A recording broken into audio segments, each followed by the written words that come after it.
All right, so here are 5 things that I wish I would have known, or 5 things I wish I would have done at the very beginning of my PMDD journey. Hi, hello, welcome. My name is Jennifer and I make videos about premenstrual dysphoric disorder.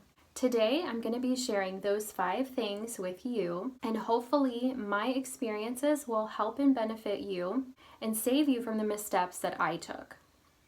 Or if you have a feeling you might have PMDD but you're not quite sure yet, the content in this video will hopefully give you some ideas or point you in a direction to some starting points to figure that out for sure. So with all that being said, let's get into it. So the first thing that I wish I would have known at the very beginning of my premenstrual dysphoric disorder journey was knowing how difficult, time-consuming, how long I was going to have to wait before I got a diagnosis of PMDD, or how difficult it was going to be to find a doctor that recognized that I had PMDD and put the 2 and 2 together. I thought I had depression, and I was treated for that, and not knowing that it was cyclical, and not knowing that it was PMDD, I lost so many years of treatment that could have benefited me. Or I never told my OBGYN that I suffered from depression, and so they weren't able to put the 2 and 2 together. I think what happened was I had always marked that I had depression on the entrance testing questionnaire, but they just never put it together. I pretty much researched and explored on the internet to figure out that I had PMDD. It could be because this condition isn't well known in the medical community, at least from my experience, it doesn't seem to be. And it could be because its prevalence is really low in the population. So only about 3 to 9% of menstruating women have this condition. It also could be a newer condition, because with my research, I've only found information about it maybe back to the 1980s or so. I don't think there's much awareness of it either. I wish I would have known how difficult it was going to be, how time-consuming it was going to be to find a doctor who knew about PMDD and was able to offer me treatment. If you haven't found a PMDD doctor yet, I definitely suggest going on the hunt and finding one. I actually found my doctor through an awesome website called iapmd.org. And you can search on that website. They have a provider directory where you type in your zip code and doctors will show up. On a map, exactly where the doctors are located, you can click on that little red bubble. This website will provide reviews on the doctor. My doctor had really good reviews. So it was very reassuring to know that someone had visited her who has PMDD and they had a great experience. So hopefully you can find one near you, and you can find one soon, because the sooner the better. If the doctor that does show up is a little bit out of the area, I highly recommend making the commute. Make it fun. Go on a little road trip with a friend. So number 2, the second thing I wish I would have known or wish I would have done in the very beginning of my premenstrual dysphoric disorder journey was to develop a good support system.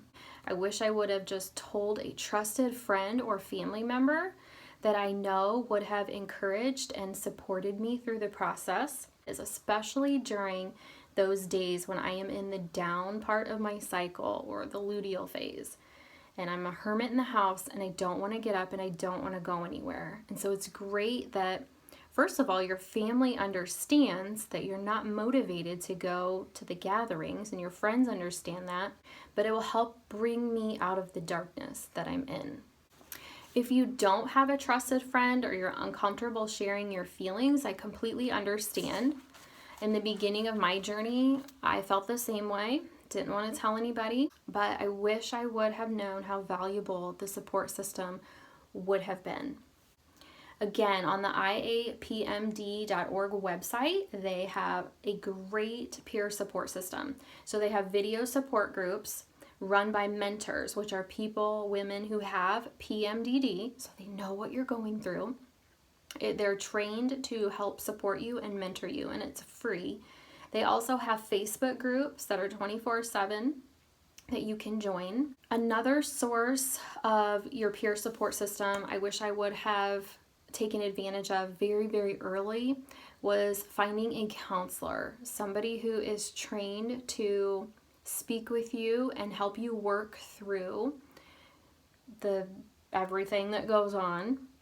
You can find these in the medical community or a church community. Sometimes they'll have counselors for free, depending on whatever church that you go to.